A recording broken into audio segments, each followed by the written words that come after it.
Kia ora everyone, exciting times ahead because today we potentially have some more info on the soon to be released LEGO Star Wars UCS Jabba Sail Barge. It's still set to release in October sometime. New information has been released, but as always with stuff like this, take it with a grain of salt, you never know what could change. There are timestamps down below for all of those interested.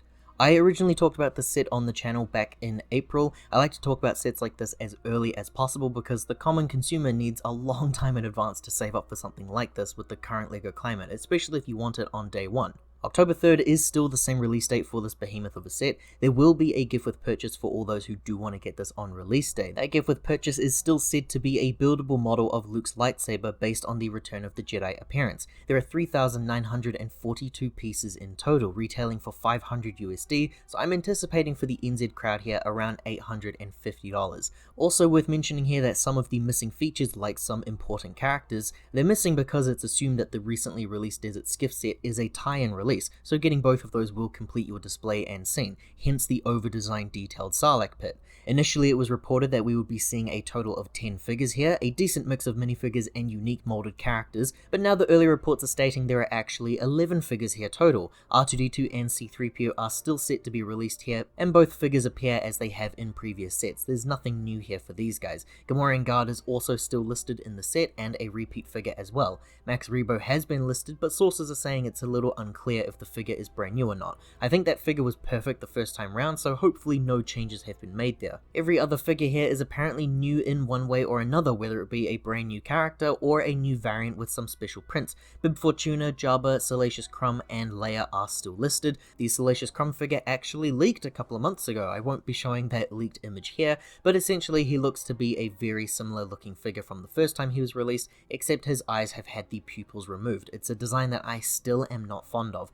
Jabba appears to actually keep his pupils though, so already we have a conflict and synergy with figure designs, but that's okay. Jabba to me looks like the previous Jabba figures. I'm hoping for a recolor though to better match the darker tones from the movie. Now Leia is set here to be appearing in her Huttslayer design. It matches the one from the Skywalker Saga game, which is a redesign from the classic figure. The skirt has been stretched out a little bit more to cover more of her legs, and it looks like the design has been raised a little bit higher on her chest. Now, for those unaware, there was a controversy with this design which resulted in a name change from Slave Leia to Huttslayer Leia, which is actually a better name in my opinion, and the design was then to be stripped from all forms of merchandising a long while ago. A certain portion of the fanbase exclaimed their issue with Slave Leia being removed from merchandising. Really, you can probably assume the exact type of Star Wars fan that was upset by this decision, so I'm sure they're going to be thrilled with this return. More importantly though, we have a ton of alien species here that appear a little different from the initial reports. We knew that Klaatu would be a figure included here, a nifty looking alien guy who I don't think has appeared in a set before.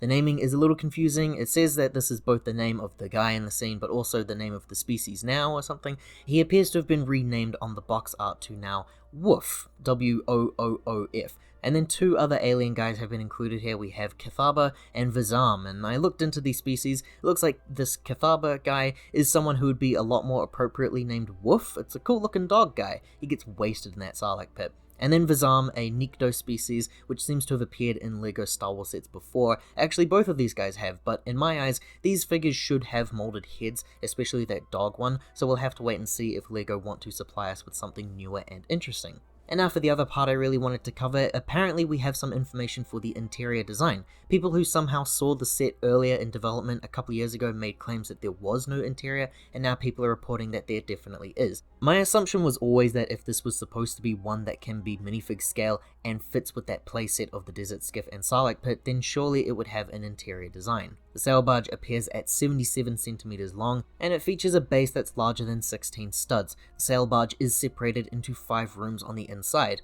The one at the stern is where Max Rebo has been situated, seemingly with his instruments. Next to that room is where Jabba resides, and I'm guessing we'll have a small throne of some sort, maybe, somewhere for him to actually be placed in the scene. A kitchen build appears in the middle there, where R2-D2 can be placed with his drinks tray, so it's potential that it will be more of a bar-styled kind of build instead.